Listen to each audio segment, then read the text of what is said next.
Hello everybody. Topic for today is third wave. So in the media we are hearing frequently about the possibility of a third wave, and also we are hearing that this wave will predominantly affect the children. Now let's understand that this cannot be my or your statement. A conclusion has to become from an authoritative society. So, since this is going to affect the children which is being predicted, the Indian Academy of Pediatrics, that is IAP, has come up with its consensus statement. So here I am presenting to you the views of IAP and their guidelines, which is not my own or not from any media house. So this has some strong weightage. First of all, the first question being, will there be a third wave? Now let's understand, having seen the pandemic in different countries where there have been first wave, second wave, third wave, fourth and even fifth wave. In the same way, it is expected that India will also have its third wave. Whilst some of the cities or states are already experiencing the third wave, a larger third wave which will involve the whole of India is predicted. So, is there any truth behind this? Yes.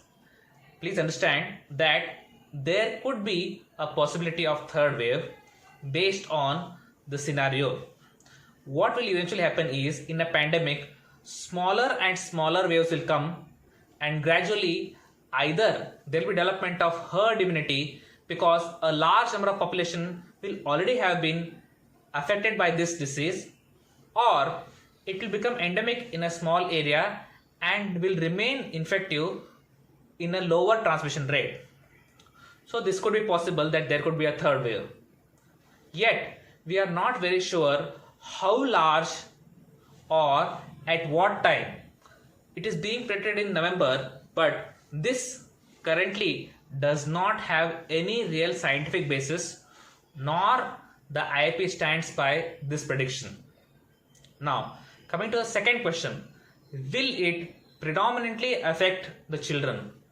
Now, let's understand the thought process behind why this is going to affect the children is being predicted. Let's understand that during the beginning of the pandemic, elderly or those with comorbidities were being affected. Comorbidities being diabetes, hypertension, cardiac illness. As the pandemic grew, the virus became more and more strong, and it mutated in such a way that it adapted to affect the remaining population. So, in the second wave, it is being noted that more and more younger population and those without comorbidities are getting affected. Continuing in the same trend, it might have been predicted that the next target population could be children.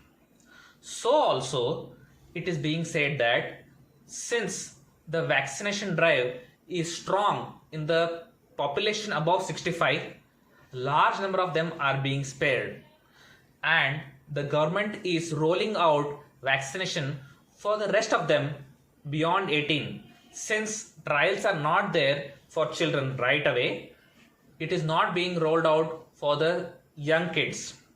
So it is predicted that because of this vaccination of this population, the remaining population which is unvaccinated may be the target for the virus. Now, the statement says that yes, it is true that the current Sero survey shows 25% of the kids have the virus. So, the population of kids gradually is increasing. Brazil has seen large number of kids being affected. So, it could be possible that in the third wave, kids may be affected more.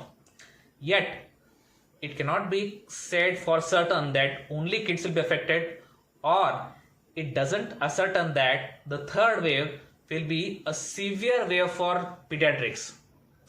Coming to the third question, that is whether in the third wave kids are going to fall sick or there is going to be severe disease in the children. Now let's understand that it is being noted that pediatric population as of now have been relatively blessed, and close to 90 to 95% of the kids who are affected with COVID are relatively mild symptomatic or asymptomatic. That is, they have little bit of symptoms and they are not becoming sick.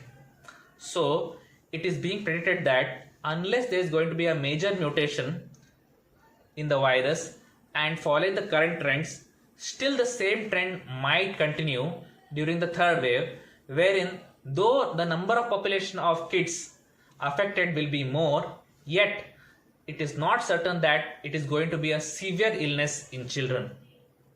Now coming to the fourth question, that is whether the children will not have any severe disease.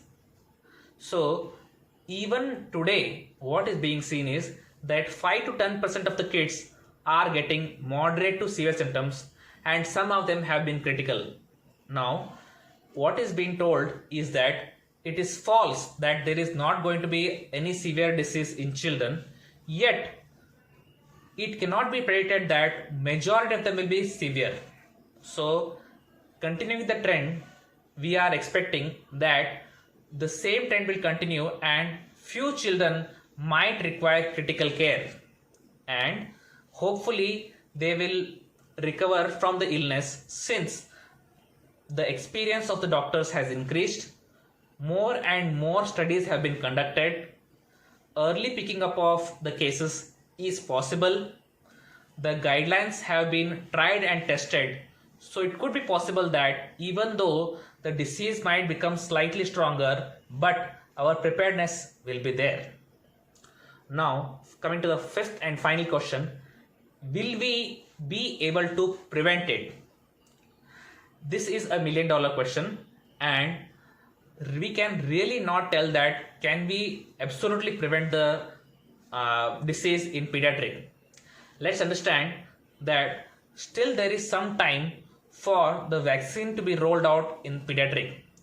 Currently some vaccines have been approved for children beyond 12 years, some have been approved beyond 8 years, and the vaccine companies are seeking permission for trials in children beyond 2 years. After the trial is completed, hopefully a major rollout is expected.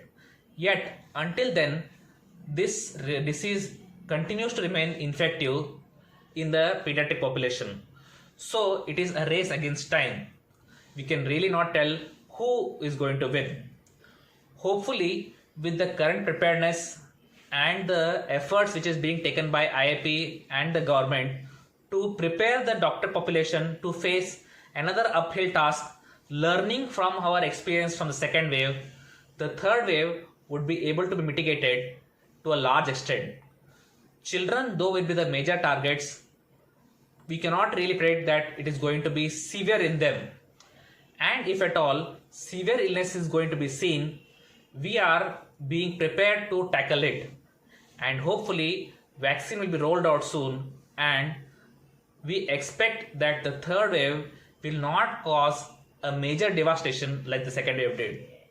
This is recorded in the May month, and I am Dr. Sachin Miras.